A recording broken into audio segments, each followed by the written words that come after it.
Bismillahirrahmanirrahim. Assalamualaikum warahmatullahi wabarakatuh. Selamat bertemu kembali dalam channel Buku Pembelajaran Akuntansi Perusahaan Dagang kelas 12. Baiklah, pada episode yang ke-10 ini kita akan membahas kertas kerja pada perusahaan dagang. Mari kita simak bersama-sama.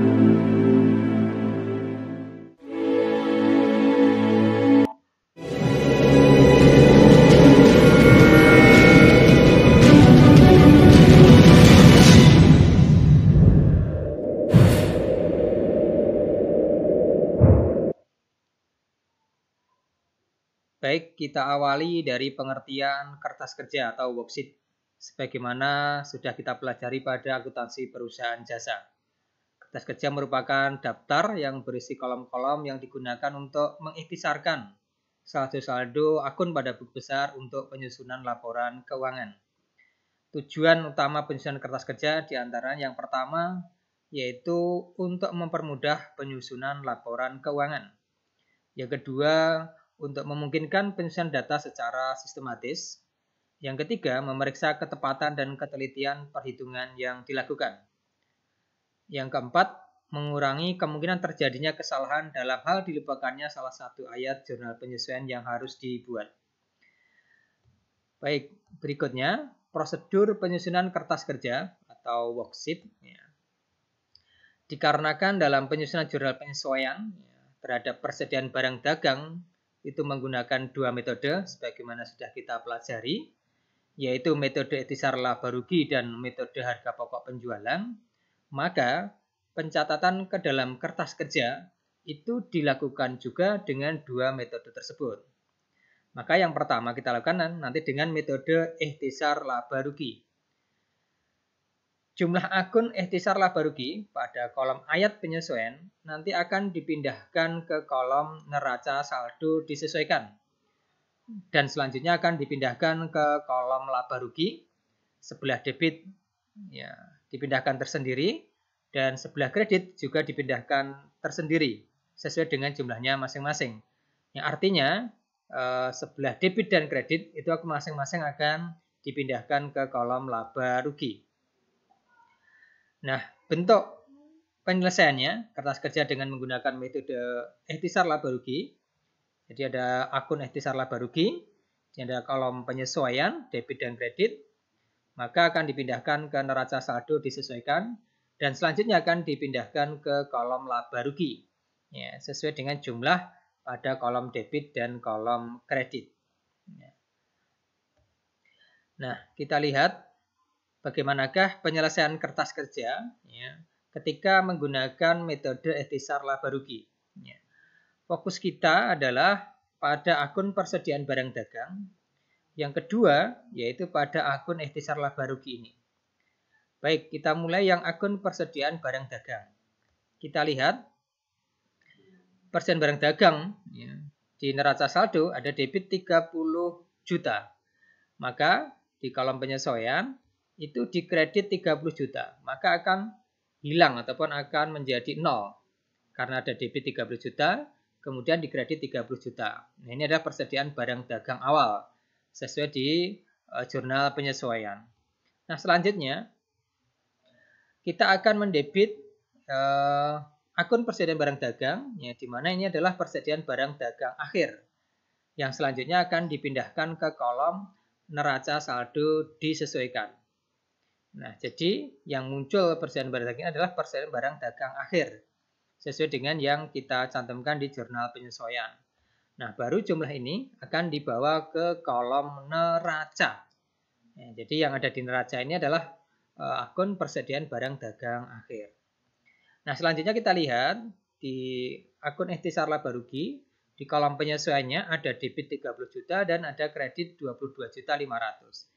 Selanjutnya jumlah tersebut akan dipindahkan dengan jumlah yang sama di neraca saldo disesuaikan dan juga akan dipindahkan ke kolom laba rugi dengan jumlah yang sama masing-masing kolom debit dan kredit sehingga tidak diselisihkan. Nah, maka pengaruhnya adalah pada kolom laba rugi. Di mana kolom debit dan kolom kredit ini sudah terakumulasi di kolom laba rugi. Nah, selanjutnya karena kolom kreditnya lebih besar daripada kolom debitnya, maka perusahaan ini mengalami laba ya, sebesar Rp8.935.000. Nah, dari laba ini maka akan menambah modal, maka akan dipindahkan ke kolom neraca sebelah kredit. Yang artinya ini akan menambah modal, ya, karena modal letaknya di sebelah kredit. Sebagaimana kita bahas pada akuntansi perusahaan jasa. Inilah ketika kita menyelesaikan ya, kertas kerja pada perusahaan dagang dengan metode ikhtisar laba rugi. Ya, jadi prinsipnya bersama pada perusahaan jasa. Ya. Selanjutnya kita akan lanjutkan ketika kita menggunakan metode harga pokok penjualan atau metode HPP. Dalam metode ini akan terlihat pemindahan saldo, persediaan barang dagang awal, pembelian dan akun-akun yang terkait dengan pembelian, yakni beban angkut pembelian, retur dan potongan pembelian ke akun harga pokok penjualan.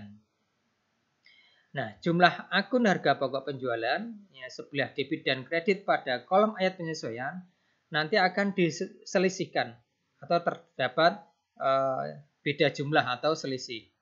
Nah, selisih tersebut akan dipindahkan ke kolom neraca saldo disesuaikan. Yang selanjutnya akan dipindahkan ke kolom laba rugi sebelah debit. Maka akan terlihat ya, di dalam kertas kerja ya, akun harga pokok penjualan di ayat penyesuaian ada jumlah debit dan kredit, kemudian diselisihkan, maka akan dipindahkan ke neraca saldo disesuaikan. Nah, ini biasanya di sebelah debit dan akan dipindahkan ke kolom laba rugi sebelah debit. Inilah penyelesaian akun HPP pada kertas kerja ya, ketika menggunakan metode harga pokok penjualan.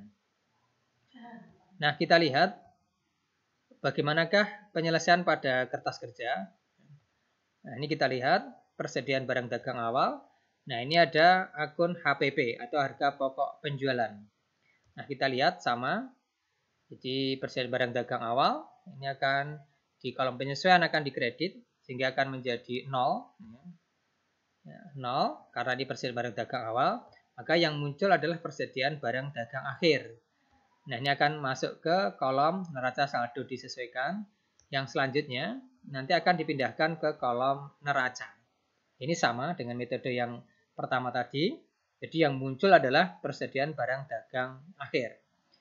Nah, yang kemudian yang berikutnya adalah akun harga pokok penjualan. Di penyesuaian ada jumlah debit dan jumlah kredit. Maka dari jumlah tersebut akan diselisihkan. Ya.